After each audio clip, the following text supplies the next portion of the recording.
আবার ঈসা আলাইহিস সালামের সময় চিকিৎসা বিজ্ঞানের খুব জয় জয়কার চলছিল আর কি। চিকিৎসা শাস্ত্র নিয়ে মানুষের অনেক বেশি মানে আগ্রহ ছিল, যেটা এটা দিয়ে এটা হয়, এটা দিয়ে এটা হয়। আল্লাহ পাক তখন এমন মর্যাদা দিয়েছেন যে মৃত মানুষকে জীবিত করে দেখিয়ে দিয়েছে। তো এই দুই ব্যক্তিকে ওই নাজ্জার হাবিব বিন ইসরাইল সে ব্যক্তি বলছে যে আমাদেরকে কোনো মর্যাদা দেখাতে পারো কিনা। এখন সে বলছে ঠিক আছে, মর্যাদা দেখাতে পারবো ইনশাআল্লাহ। আমার এই সন্তান, আমার এই ছেলে দীর্ঘদিন থেকে চোখে অসুখে ভুগছে, এক চোখ নষ্ট হয়ে যাচ্ছে, তুমি শেফা দিতে পারবে কিনা আল্লাহর হুকুমে। আল্লাহ পাকের দরবারে তারা সেজদায় পড়ে গেলেন, আল্লাহর কাছে সাহায্য চাইলেন, তার চোখে হাত বুলালেন, আলহামদুলিল্লাহ চোখ ভালো হয়ে গেল। এগুলো কিন্তু কোনো গাল গল্প নয়। এবার হাবিব নাজ্জার তার কিন্তু বিশ্বাস হয়ে গেল, হ্যাঁ এটা তাওহীদের ফসল, এটা তাওহীদের ফসল। এবার তিনি দেনানদেন সাক্ষ্য দিলেন যে আশহাদু আল্লা ইলাহা ইল্লাল্লাহ ওয়া আন্না মুহাম্মাদান। তখন ছিল না, তখন ছিল কি ঈসা রূহুল্লাহ ওয়া আবদুহু, এরকম একটা কালিমা ছিল তখন, ঠিক আছে। তো তিনি মুসলমান হয়ে যেটা করলেন, ওই জনপদের থেকে নির্জনতা অবলম্বন করা শুরু করলেন।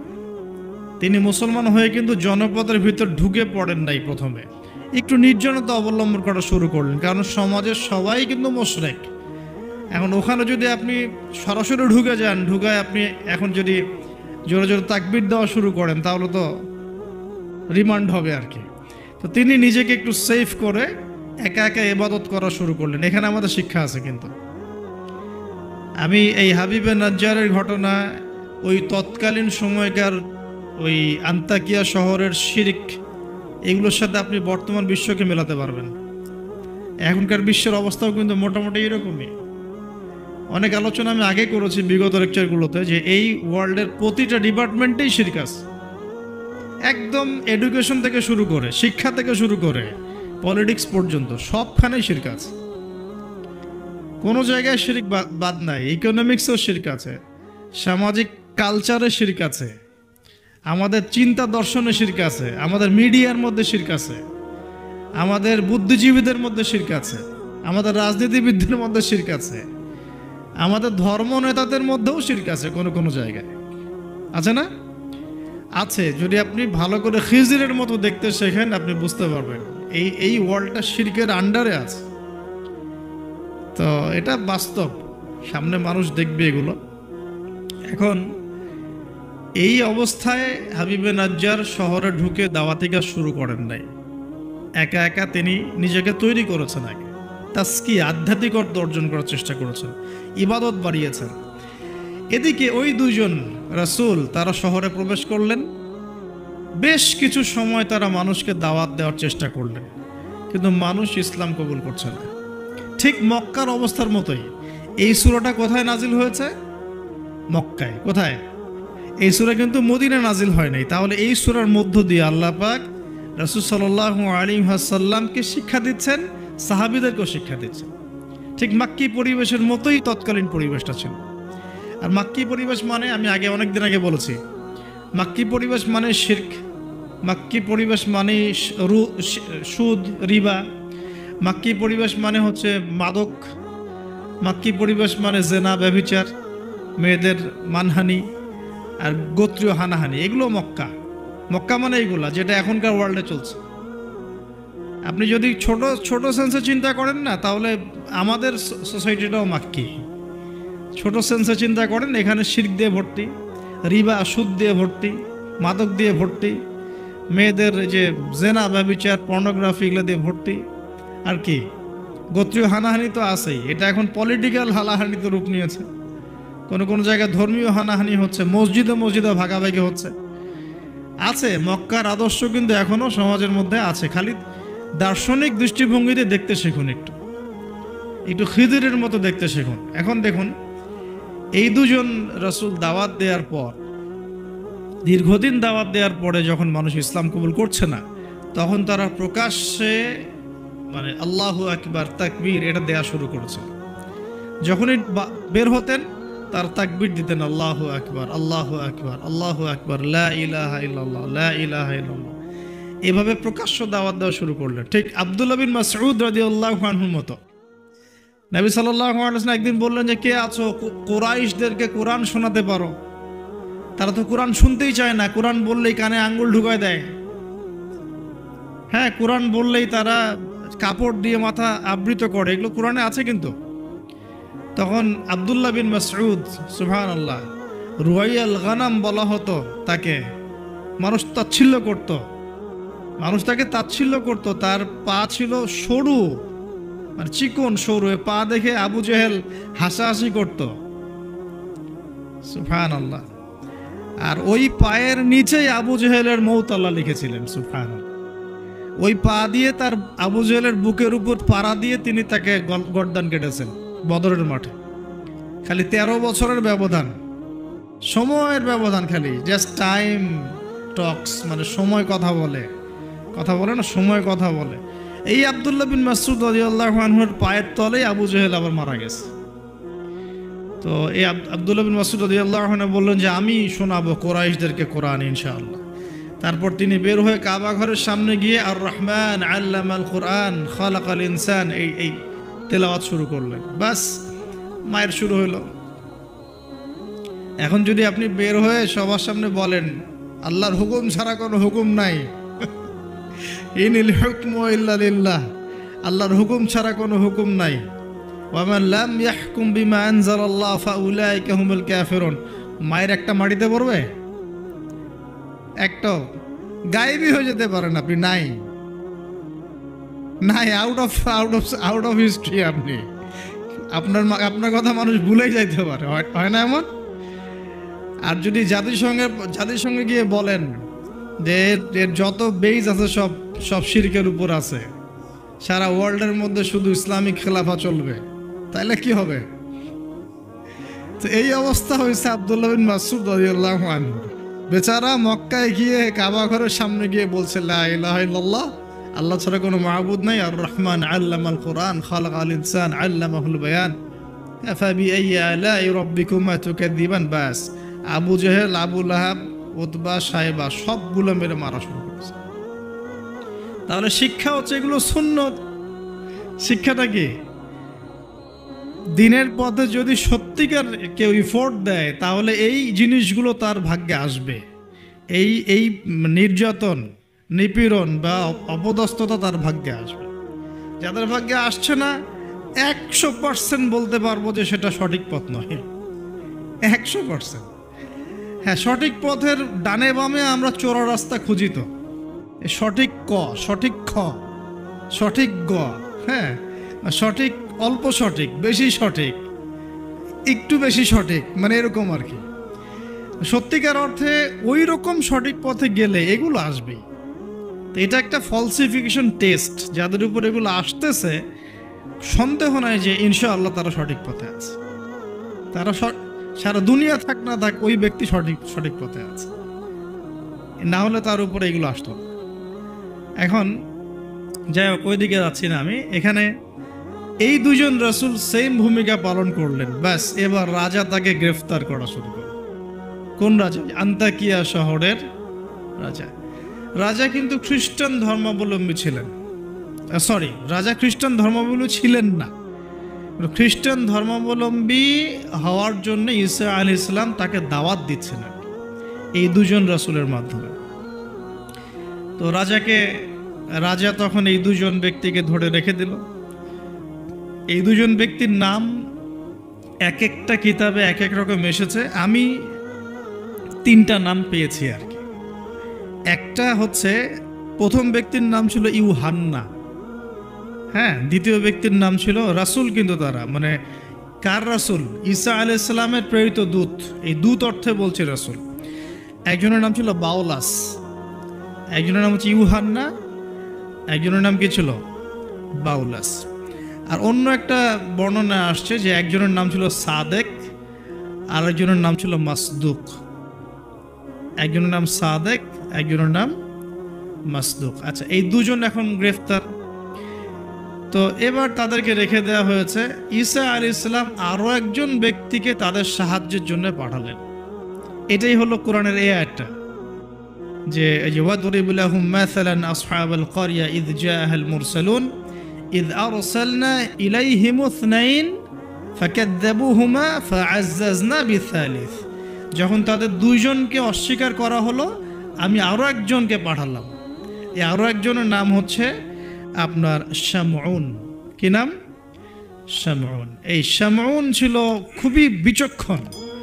এখান থেকে আমাদের শিক্ষা আছে একটা, যারা দাওয়াতি কাজ করতে চান, দিন নিয়ে চলতে চান, দিন প্রচার করতে চান, বা দিন নিয়ে বড় স্বপ্ন দেখেন, এই শামউনের মধ্যে শিক্ষা আছে।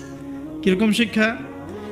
এই শামউন গিয়ে সরাসরি তাদেরকে বলল না যে আমি ওই দুজনকে বাঁচাতে আসছি, কারণ শামউন নিজের পরিচয় গোপন করে ফেলছে। শামউন নিজের পরিচয় গোপন করে সে অর্ডিনারি মানুষের রূপে সমাজে মেলামেশা শুরু করল। সে মোটামুটি একটা ছদ্মবেশ ধারণ করেছে এবং আস্তে আস্তে আস্তে আস্তে রাজার ঘনিষ্ঠ মানুষদের সাথে তার একটা সম্পর্ক তৈরি হয়েছে। এমনও বহু মানুষ কিন্তু এখন সমাজের মধ্যে আছে না, সরাসরি ঈমান জানান দিতে পারে না, কিন্তু ভিতরে ভিতরে ইসলামকে সমর্থন করে, আছে না? আমাদের প্রতিটা ডিপার্টমেন্টে এমন ভাই বোন আছে কিন্তু যারা ইসলামকে মন থেকে সাপোর্ট করে, কিন্তু হয়তো চাকরির ভয়, এইটা ভয় মানে এক্সপোজ করতে পারে না। তো প্রথমত সে সেভাবে নিজেকে গুটিয়ে নিল। এক পর্যায়ে রাজার কাছে তার নাম ছড়িয়ে পড়ল। সে একদিকে তাদের সাথে মেশে, আরেকদিকে সে আল্লাহর কাছে দোয়া করে, নামাজ পড়ে, সেজদা করে। সে কিন্তু একজন আধ্যাত্মিক গুণে গুণান্বিত মানুষ। এক পর্যায়ে রাজার দৃষ্টি আকর্ষিত হলো তার প্রতি। ওই যে ইউসুফ আলাইহিস সালামের প্রতি রাজার দৃষ্টি আকর্ষিত হয়েছিল না? স্বপ্নের ব্যাখ্যা কেউ দিতে পারে না, ইউসুফ দিয়ে দিলেন। 7 বছর দুর্ভিক্ষ হবে, ওকে আমার কাছে নিয়ে আসো, ওকে আমার কাছে নিয়ে আসো, ওকে আমার কাছে নিয়ে আসো, আমি তাকে আমার নিকটস্থ কাছের মানুষ বানিয়ে দিব। তো রাজা বা শাসক যদি সৎ হন, মনের মধ্যে যদি সততা থাকে না, তিনি খুঁজে বের করতে পারবেন কার দ্বারা আসলে জাতির খেদমত হওয়া সম্ভব। এটা দায়িত্ব তাদের, খুঁজে বের করা যে কোন কোন মানুষদেরকে কাছে নিয়ে আসলে দেশের বা জাতির খেদমত হবে। এই সৎ সাহস তো সবাই দেখাতে পারে না। এখন এই ব্যক্তি, এই রাজা মোটামুটি এদিক থেকে বিচক্ষণ ছিল। সে এই শামউনকে কাছাকাছি নিয়ে আসলো, নিয়ে এসে বলল যে তোমার সব কথাবার্তা আমার কাছে খুব ভালো মনে হয়, তোমার জ্ঞানের যে জ্ঞানতাত্ত্বিক কথাবার্তাগুলো তুমি বলো, এগুলো খুব ভালো মনে হয়, তো তুমি আমার কি উপকার করতে পারো? তো শামউন বলছে যে আমি শুনেছি যে আপনার জেলখানায় 2জন ব্যক্তি আছে। কোন 2জন? আগে দুজন গ্রেপ্তার হয়। তো তাদের ব্যাপারে আপনার কি মন্তব্য? আমার মন্তব্য, আমি আসলে ভাবার সময় পাইনি তাদেরকে নিয়ে, রাজা খুব ব্যস্ত ছিল। তাকে আমার কাছে নিয়ে আসেন, আমি কিছু কথা বলতে চাই তাদের সাথে। শামউনের কথা শুনে রাজা নিয়ে আসলেন তাদের 2জনকে। এবার শামউন কৌশলে এই 2 ব্যক্তির মাধ্যমে রাজাকে দাওয়াত দিচ্ছে। শামউন এদেরকে বলছে যে তোমরা কোন আল্লাহর ইবাদত করো, কোন আল্লাহর কথা বলছো, আমাদের এখানেও তো এমন কোনো আল্লাহ নাই। তখন তারা আবার ব্যাখ্যা দিচ্ছে, আমরা সেই আল্লাহর কথা বলি যে আল্লাহ ছাড়া কোনো ইলাহ নাই, যিনি আসমান থেকে বৃষ্টি বর্ষণ করেন, যিনি মৃতকে জীবিত করেন, ইত্যাদি ইত্যাদি। তাওহীদের সব কথা তারা বলা শুরু করলেন এবং রাজা কিন্তু শুনছে। শোনার মাধ্যমকে শামউন নিজে। তাহলে এখানে আমাদের শিক্ষা আছে না? তা আপনারা একটু ইসলামের পথে আসলেই সমাজ থেকে ডিসকানেক্টেড হতে চান কেন? সমাজের মধ্যেই থাকতে হবে। সমাজের মধ্যে থেকেই আপনি সমাজের ভিতর ইসলাম ছড়িয়ে দিবেন ইনশাআল্লাহ। ঠিক আছে? ইনশাআল্লাহ একদিন সমাজ পরিবর্তন হবে।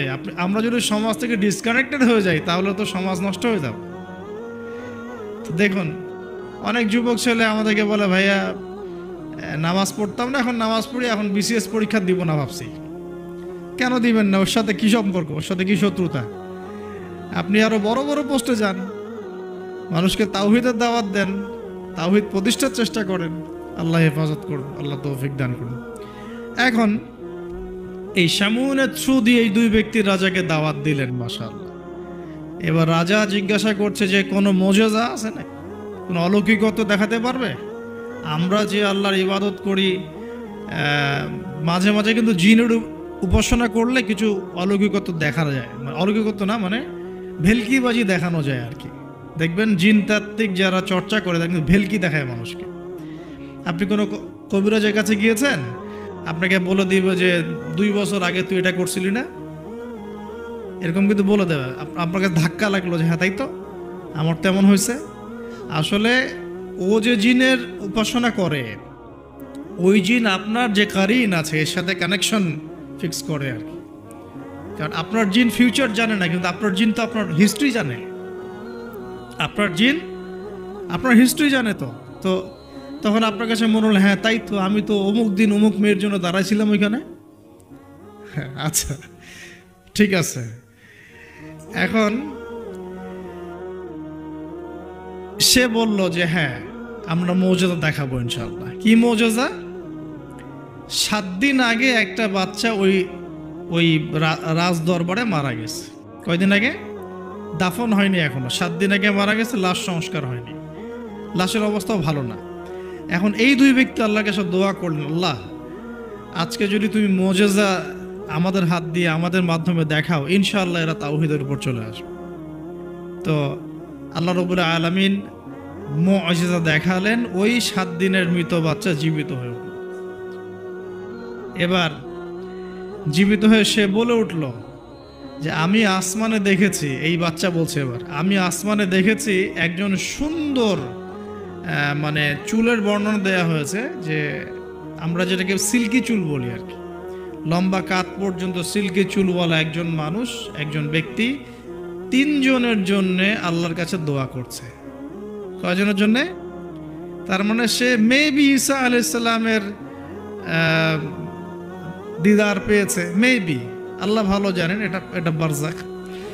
এখন রাজা এবার হকচকিয়ে গেল 3 জনকে, কে আমরা তো 2 জন জানি, 3 জনকে। তখন ওই ব্যক্তি বলছে শামউন একজন, এই ব্যক্তি একজন। তখন শামউন দেখলেন যে রাজার এর উপর বেশ প্রতিক্রিয়া সৃষ্টি হয়েছে কথার উপরে। তখন শামউন আরো বড় চাপ দিল এই 2 জনকে যে না, তোমাদের এটা হয়তো কোনো জাদু হতে পারে। শামউন, তোমাদের কোনো জাদু হতে পারে, আমাদের এই রাজার এক মেয়ে মারা গেছেন, তোমরা পারলে তাকে জীবিত করে দেখাও দেখি। এবার তারা 2 জন আবার সেজদায় পড়ে গেলেন, আল্লাহর কাছে দোয়া করলেন। আল্লাহ রাব্বুল আলামিন ওই রাজার দীর্ঘদিন আগে মৃত্যুবরণকারী একজন মেয়ে, তাকে কবর থেকে জীবিত করে তুলে দিলেন। এই মেয়ে একই কথা বলছে যে আমরা দেখেছি এই 3 জনের জন্য একজন ব্যক্তি আল্লাহর কাছে দোয়া করছে। এবার মাশাআল্লাহ মুজিজা প্রকাশ পেয়ে গেল। কিন্তু এই মুজিজা প্রকাশ পাওয়ার পরেও আপনারা তো জানেন যে ফেরাউনের সামনে কতগুলো মুজিজা দেখানো হয়েছে। 9টা। কয়টা? 9টা। একবারে 9টা না, কিন্তু ব্যাক টু ব্যাক বছর বছর 9টা। তারপরে কি ফেরাউন ঈমান আনছে? আবু জেহেলের সামনে কতগুলো মুজিজা আসছে, সে কি ঈমান আনছে? যারের সামনে কি ইব্রাহিম আলাইহিস সালামের মতো মানুষ থাকা সত্ত্বেও সে কি ঈমান আনছে? এরকম বহু মানুষ পৃথিবী থেকে চলে গেছে যাদের সামনে অগণিত মুজিজা আসার পরেও ঈমান নিয়ে আসে না। আবার অনেক মানুষ এক দোয়ার বরকতে ঈমান নিয়ে চলে আসছে। খালিদ বিন ওয়ালিদের কথা শুনুন। খালিদ বিন ওয়ালিদ রাদিয়াল্লাহু আনহু উহুদে যুদ্ধ করেছেন ইসলামের এগেইনস্টে। যখন নবী সাল্লাল্লাহু আলাইহি ওয়াসাল্লাম বিদায় হজের আগে যখন তিনি ওমরা করেছেন, বিদায়ের ওমরা হজটা কাজা করেছেন, ওই সময় তিনি এসে শুধু একটা চিরকুট লিখে দিয়েছিলেন যে যদি খালিদ মুসলমান হতো তাহলে তার জন্য কতই না ভালো হতো। নবীজি এটাও বলেননি খালিদ আসো ইসলাম কবুল করো, তোমার আগের সব গুনাহ মাফ হয়ে যাবে, এটা এতটুকু বলেন নাই। নবীজি বলেছেন, খালি চিরকুটে লিখে দিয়েছেন যে যদি খালিদ ইসলাম কবুল করতো তাহলে কতই না ভালো হতো। এই একটা কথাই তার মনে এমন দাগ কেটেছে, তিনি নিজে গিয়ে মদিনা ইসলাম কবুল করে আসছেন। আর তারপরে তো জানেন তার হাতে ইসলামের কতগুলো বিজয় হয়েছে, প্রায় 80 থেকে 100টা ব্যাটেল তিনি লড়ছেন ইসলামের জন্য, এবং কোনো ব্যাটেলেই তিনি কিন্তু পরাজিত হন নাই। তাকে বলা হয় সাইফুল্লাহ, আল্লাহর তরবারি। এখানে একটা কথা বলি, এই মানুষকেও শয়তান ওয়াসওয়াসা দিত, এই খালিদ বিন ওয়ালিদ রাদিয়াল্লাহু আনহুকেও এই যে বললাম না, চোখ লাগা, বদনজর, ওয়াসওয়াসা, এই সমস্যা হতো। এই সমস্যাগুলো আমাদেরও হয়, হ্যাঁ, এবং এই অনলাইনের মাধ্যমে এটা বেশি হয়। তখন তিনি এসে নবীজিকে বলছিলেন যে আমাকে একটা দোয়া শিখায় দেন ইয়া রাসূলুল্লাহ। তিনি কিন্তু বীর বিক্রম, একজন সাহসী বীর সাহাবী। নবী সাল্লাল্লাহু আলাইহি ওয়াসাল্লাম তাকে দোয়া শিখিয়ে দিয়েছেন যে আউযু বিকালিমাতিল্লাহি তাম্মা মিন কুল্লি শাইতানিন ওয়া হাম্মা ওয়া মিন কুল্লি আইনিন লাম্মা। একটা জায়গা আছে আউযু বিকালিমাতিল্লাহি তাম্মাতি মিন গাদাবিহি ওয়া ইকাবিহি ওয়া শাররি ইবাদিহি ওয়া মিন হামাজাতিশ শায়াতিন ওয়া আইয়াহদুরু। দেখেন কোথা থেকে কোথায় আসলাম। এখন মুজিজা দেখার পরেও তো বহু রাষ্ট্রপ্রধান ইসলাম কবুল করে নাই, করেছে? করে না। এখনো তো আপনার সামনে আমার সামনে মুজিজা পড়ে আছে। কি মুজিজা? কোরআন। কেউ কোরআন নিয়ে একটা ভুল প্রমাণ করুক, একটা জিনিস, একটা বিধান প্রমাণ করুক যে মানবতা বিরোধী, বা এটা এই যুগে চলে না, ওই যুগে চলতো, এর মধ্যে এক জাররা পরিমাণ ভুল কেউ বের করতে পারে কিনা দেখুক। তারপরেও তো মানুষ কোরআন মেনে চলছে না। ব্যাপারটা এরকম হচ্ছে না? এখন রাজার সামনে অনেকগুলো মুজিজা দেখানো হয়েছে ঠিকই, কিন্তু রাজা তাদেরকে কবুল করে না। ফিনিশিং হলো এটা। এবার এই তিনজনকে শাস্তি দেওয়া হবে। শামউনের আসল রূপ তো প্রকাশ পেয়ে গেছে। এবার শামউনের কি আসল রূপ প্রকাশ পেয়ে গেছে। এবার তিনজনকে শাস্তি দেওয়ার প্ল্যান করা হয়েছে। তখন তারা আল্লাহর কাছে দোয়া করলেন যে আল্লাহ আমাদেরকে এই জালেমের জুলুম থেকে আল্লাহ হেফাজত করুন। তো তাদেরকে আটকে রাখা হয়েছে, পাথর নিক্ষেপ করে হত্যা করা হবে, এটা হচ্ছে রায় ওদের। ওই সময়কার রায়গুলো এমন ছিল, রজম করে হত্যা করা হবে, বা বড় বড় কিছু গাভী ছিল ওদের, সোনার দিয়ে তৈরি বা পিতল দিয়ে তৈরি, এর ভিতরে মানুষকে ঢুকিয়ে নিজ দিয়ে আগুন জ্বালিয়ে দেওয়া হতো। চিন্তা করতে পারেন? তারপরে শুলদণ্ড ছিল, পিছনের রাস্তা দিয়ে লোহা আছে না, পেঁচানো লোহা বাকিয়ে ঢুকিয়ে মাথার মগজ দিয়ে বের করে দেওয়া হতো। এগুলো ছিল শুলদণ্ড। একজন সাহাবী খুবাইব রাদিয়াল্লাহু আনহুকে এইভাবে দণ্ড দিয়ে হত্যা করা হয়েছে। নাউযুবিল্লাহ, সুবহানাল্লাহ। আল্লাহ পাক তাকে জান্নাতের শীর্ষ মর্যাদা দান করুন, দোয়া করি। তো এবং তিনি ওই যে বলেছিলেন ইন্তেকালের আগে, লাস্তু উবালি হিনা উকতালু মুসলিমান আলা আইয়ি জামবিন কানা লিল্লাহি মাসরুই। উনাকে বলা হচ্ছিল যে তোমার জায়গা মুহাম্মদ সাল্লাল্লাহু আলাইহি সাল্লামের যদি নখ কেটে ফেলি তুমি কি মুক্তি নিবা? তো তখন তিনি বলেছিলেন যে লাস্তু উবালি হিনা উকতালু মুসলিমান, আমি কোনো পরোয়াই করি না যখন আমাকে মুসলমান রূপে শহীদ করা হচ্ছে। আলা আইয়ি জামবিন কানা লিল্লাহি মাসরুই, আমাকে যেদিকেই পাশ ফেরানো হোক না কেন সেটা আল্লাহর জন্যই। ওয়াযালিকা লিল্লাহি ওয়া ইয়াশা, তিনি এমন একজন ইলাহ যিনি চাইলে ইউবারিকা আলা ফি কুল্লি শিলউইন মুমাজ্জা, তিনি আমার প্রত্যেকটা গোশতের টুকরায় হাড্ডিতে বরকত দিতে পারেন। তো এই সাহাবীর ইন্তেকালের খবর মদিনায় পৌঁছে যায়। এটা পড়ে নিয়েন, এটা রাজির ঘটনা, রাজির ঘটনার মধ্যে পাবেন। সিরাত অবশ্যই পড়বেন, আর আমার জন্য দোয়া করবেন যে আমি চেষ্টা করছি আগামী বইমেলা আসার আগেই সিরাতের উপর একটা অনবদ্য কিতাব লেখার জন্য। আল্লাহ পাক তৌফিক দান করুন। সমস্ত সিরাতের বইগুলোকে একত্রিত করে, এবং আমার টুকটাক কিছু গবেষণা আছে ভাঙাচুরা, সহজ সাধ্যভাবে, যাতে ইয়াং জেনারেশন খুব সহজে বুঝতে পারেন সিরাটাকে, একটা মোটামুটি 500,000 পৃষ্ঠা একটা বই আসবে ইনশাআল্লাহ আজ্জা ওয়া জাল্লা। আল্লাহ পাক তৌফিক দান করুন। আমিন। তো অনেকে অনেক টপিকের কথা বলেছিলেন আমাকে যে এটা নিয়ে লিখেন, এটা নিয়ে লিখেন, ভাই এটা নিয়ে লিখেন, ভাই আখিরুজ্জামান নিয়ে লিখেন। ঠিক আছে, তো আমি বললাম যে না, আগে রাসূল সাল্লাল্লাহু আলাইহি ওয়াসাল্লামের বরকত দিয়ে শুরু হবে ইনশাআল্লাহ। আল্লাহর নবীর বরকত যার কপালে নসিব হবে ইনশাআল্লাহ তার ফিউচারটা ভালো হবে ইনশাআল্লাহ। তো আল্লাহ পাক আমাদেরকে সহজ করুন, তৌফিক দান করুন। এখন এখানে এই তিনজনকে আটকে রাখার পর যেটা বলছিলাম, এবার তাদেরকে পাথর নিক্ষেপ করে হত্যা করার কথা বলা হয়েছে। আর তারা এখানে আল্লাহর কাছে দোয়া করছেন। এর ফলশ্রুতিতে ওই রাজ্যের মধ্যে দেন দুর্ভিক্ষ শুরু হয়ে গেল। কি হলো ভাই?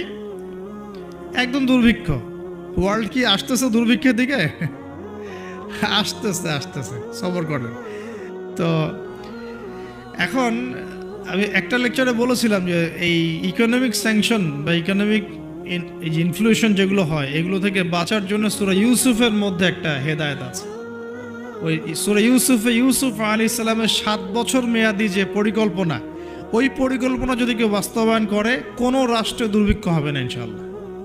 যদি হয়ও, আল্লাহর হুকুমে যদি হয়ও, ইনশাআল্লাহ জনগণ না খেয়ে মরবে না। ওই 7 বছরের মেগা পরিকল্পনা কি সেটা একটু সূরা ইউসুফ ঘাটে দেখেন। তার মূল জিনিসটাই হচ্ছে অপচয় নষ্ট করা, অপচয়টাকে রোধ করা। অপচয় নষ্ট করে না, মানে অপচয়কে রোধ করা, সমস্ত রকম অনিয়ম বন্ধ করা এবং ফিউচারের জন্যে খাবার এবং সম্পদগুলো সঞ্চয় করতে থাকা। যেমন আমরা কিন্তু অনেক অপচয় করি, খাবার নষ্ট করি, গ্যাস নষ্ট করি, তেল নষ্ট করি, অনেক নষ্ট করি, কিন্তু আবার প্রয়োজনের চেয়ে বেশি ব্যবহার করি। আবার দেখা যায় যে অনেক প্রকল্প হাতে নিচ্ছি কিন্তু পুরোপুরি বাস্তবায়িত হচ্ছে না, দুর্নীতি হচ্ছে ইত্যাদি ইত্যাদি। এইগুলোকে যদি বন্ধ করা যায়, আপনি ইন ফিউচার একটা জাতির ইকোনমিক বিষয়টা সাস্টেইন করতে পারবেন ইনশাআল্লাহ। তো আমি ইকোনমিক্স নিয়ে অন্য একদিন ইনশাআল্লাহ কোনো একটা সেমিনার করব ইনশাআল্লাহ তাআলা। আজকে বলছি এতটুকু যে ইউসুফ আলাইহিস সালামের অর্থনৈতিক যে মেগা পরিকল্পনা 7 বছর, এটা যে নিতে পারবে, যে সমাজ, যে রাষ্ট্র গেইন করবে ইনশাআল্লাহ সাকসেস। এই জিনিসগুলো আমাদের ঊর্ধ্বতন কর্তৃপক্ষ থেকে বোঝানো উচিত, দাওয়াতটা পৌঁছানো উচিত। হয়তো বা তারা জানেন না, এমন হতে পারে যে তাদেরকে যুগের সাথে তাল মিলিয়ে কেউ বোঝাতে পারেনি এখন পর্যন্ত, এমন হতে পারে। এই জন্য আমরা সবার প্রতি আমভাবে দাওয়াতের নসিহত করব, কারোর প্রতি আমরা কোনো শত্রুতা পোষণ করতে যাব না। কারণ আমাদের সমাজের এই মানুষগুলো কিন্তু আমাদেরই ভাই, আমাদেরই বোন, আমরাই। তো হয়তো কেউ হেদায়েত পেয়েছে, কেউ পায় নাই, কেউ বুঝে আসছে, কেউ আসে নাই ইত্যাদি। এখন এই মানুষগুলো দোয়া করছেন 3 জন, এইভাবে বলছি, ইউহান্না, বাউলাস এবং শামউন। হ্যাঁ, অথবা অন্য বর্ণনা আছে সাদেক, মাসদুক এবং শামউন। তারা দোয়া করছেন, এদিকে দুর্ভিক্ষ চলছে। এখন জনগণ তাকে বলা শুরু করলো যে ইন্না তাতায়্যারনা বিকুম, তোমাদেরকে আমরা এখন অশুভ মনে করা শুরু করেছি, তোমাদেরকে আমরা অশুভ, অলক্ষণ মনে করছি। সূরা ইয়াসিন পড়ে দেখেন, আমরা তোমাদেরকে অলক্ষ্য বলি না, কুলক্ষণ, অলক্ষণে, এরকম কথা বলি না, তোমাদেরকে আমরা এখন অলক্ষণে মনে করছি। যদি তোমরা তোমাদের এই দাওয়াত বন্ধ না করো, আমরা তোমাদেরকে রজম করে হত্যা করো। এবার রজমের প্রিপারেশন নেওয়া হচ্ছে। এবার সেই ঘটনা, ওয়াজা মিন আকসাল মাদিনাতি রাজুলুন ইয়াসআ। এবার ওই মদিনা মানে কিন্তু নগর, মদিনা মানে একটা শহর, মদিনা মানে ওই শহরের দূরবর্তী একটা জায়গা থেকে, দূরবর্তী জায়গা মানে কোনটা, ঢোকার এন্ট্রেন্সটা, ওই যে হাবিবে নাজ্জার মনে আছে, ওয়াজা মিন আকসাল মাদিনাতি রাজুলুন ইয়াসআ, একজন ব্যক্তি দৌড়ে আসলো, ইয়াসআ মানে দৌড়ে আসলো, ইয়াসআ ক্বালা ইয়া কওমি ইত্তাবিউল মুরসালিন, দৌড়ে এসে তখন তার ওই ব্যক্তি কওমকে বলছে, হে আমার কওম, এই রাসূলদের অনুসরণ করো। সুবহানাল্লাহ, কোন ব্যক্তি এটা? তাহলে এখানে আমাদের যারা সাধারণ মুসলিম আছে, আমাদের শিক্ষা আছে তো নাকি? হাবিবে নাজ্জার কত বড় একটা সাহসিকতার পরিচয় দিল এখানে। দেখেন, সে দৌড়ে এসে যখন শুনতে পারলো যে ওই রাসূলদেরকে হত্যা করার প্রিপারেশন নেওয়া হয়েছে, দৌড়ে এসে কওমকে বলছে, হে আমার পুরো কওম, তোমরা রাসূলকে অনুসরণ করো। ইত্তাবিউ মান লা ইয়াসআলুকুম আজরান ওয়া হুম মুহতাদুন, তোমরা সেই রাসূলদের অনুসরণ করো যারা তোমাদের কাছে কোনো প্রতিদান চাচ্ছে না এবং তারা হেদায়েত প্রাপ্ত আছে। সুবহানাল্লাহ। ওয়ামা লিয়া লা আ'বুদু আল্লাযী ফাতারানি ওয়া ইলাইহি তুরজাউন। তাকে এবার এই হাবিবে নাজ্জারকেও ধরা হয়েছে, তুইও এই গ্রুপে আসিস, তাহলে ওকেও ধরে মারার প্রিপারেশন নেওয়া হয়েছে এবং তার রজমটা আগে করা হয়েছে আর কি। এই তাফসীর বলছে যে এই রজমটা আগে করা হয়েছে, শেষ পর্যন্ত এই রাসূলদেরকে হত্যা করা হয়েছে কিনা এটা আমি স্পষ্ট করে পাইনি, কিন্তু এই হাবিবে নাজ্জারকে যে হত্যা করা হয়েছে এটা স্পষ্ট করে পেয়েছে, একদম স্পষ্ট করে জালালাইনে আসছে এই জিনিসটা। এখন তাকে ধরা হলো, তুইও তাদের গ্রুপের মধ্যে একজন। তো সে বলছে, ওয়ামা লিয়া লা আ'বুদু আল্লাযী ফাতারানি ওয়া ইলাইহি তুরজাউন, আমি কেন আল্লাহর ইবাদত করব না? তার অ্যানসারটা এরকম, আমি কেন আল্লাহর ইবাদত করব না যে আল্লাহ আমাকে এভাবে সৃষ্টি করেছেন এবং তার কাছে আমাকে ফিরে যেতে হবে? কোন লজিকে আমি তার ইবাদত করব না? মানে তাওহীদের যত রকম সংজ্ঞা তিনি শেখালেন, বললেন, বুঝালেন, মানুষ বুঝতে চাইল না।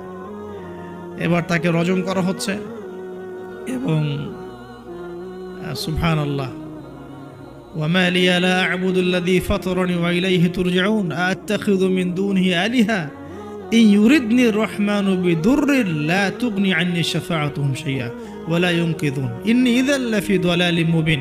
তিনি বলছেন যে যে আল্লাহ আমাকে সৃষ্টি করেছেন সে আল্লাহর আমি ইবাদত না করে আমি কার ইবাদত করব? আল্লাহ রাব্বুল আলামিন যদি আমাকে কোনো কল্যাণ করতে চান কেউ ঠেকাতে পারবে না। আল্লাহ পাক যদি কোনো অকল্যাণ করতে চান কেউ আমাকে বাঁচাতে পারবে না। আর আমি যদি এই তাওহীদ জানার পরেও শিরকে যাই তাহলে আমি স্পষ্ট বিভ্রান্তির মধ্যে থাকব। তার লজিকগুলো কত চমৎকার। এবার তাকে হত্যা করা হচ্ছে আর কি। হ্যাঁ, সুবহানাল্লাহ। ইন্নী ইযাল লাফি দালালিম মুবিন ইন্নী আমানতু বিরাব্বিকুম ফাসমাউন। সে বলছে ইন্নী আমানতু বিরাব্বিকুম ফাসমাউন, তোমরা আমাকে হত্যা করছো কিন্তু জেনে রাখো যে আমি, তোমরা শুনে রাখো, জেনে রাখো না। ফাসমাউন, তোমরা শুনে রাখো। তোমরা আমাকে হত্যা করছো করো, কিন্তু শুনে রাখো যে আমি ঈমান এনেছি আমার রব এবং তোমাদের সবার রবের প্রতি। আমি তোমাদের এইসব তন্ত্রমন্ত্র, শিরিক, কুফর এসবে বিশ্বাস করি না। এবং এই রজমে যখন তার মৃত্যু হয়ে যায় বলা হচ্ছে যে মৃত্যুর আগেই অথবা মৃত্যুর সময় তাকে আল্লাহ রাব্বুল আলামিন তার জান্নাতের ঘরটা দেখালেন। এবং তাকে বলা হচ্ছে যে কিলা দুখুলিল জান্নাহ ক্বালা ইয়া লাইতা কওমি ইয়ালামুন। সুবহানাল্লাহ, ক্বালা ইয়া লাইতা কওমি ইয়ালামুন। তখন যে বলছে হায় আমার জনপদ, হায় আমার কওম, যদি তারা জানতো, যদি তারা বুঝতো যে আল্লাহ পাক আমাকে কি পরিমাণ নেয়ামত দিয়েছেন, কোন জান্নাতে আমি আছি, এইটা যদি আমার জনগণ বুঝতো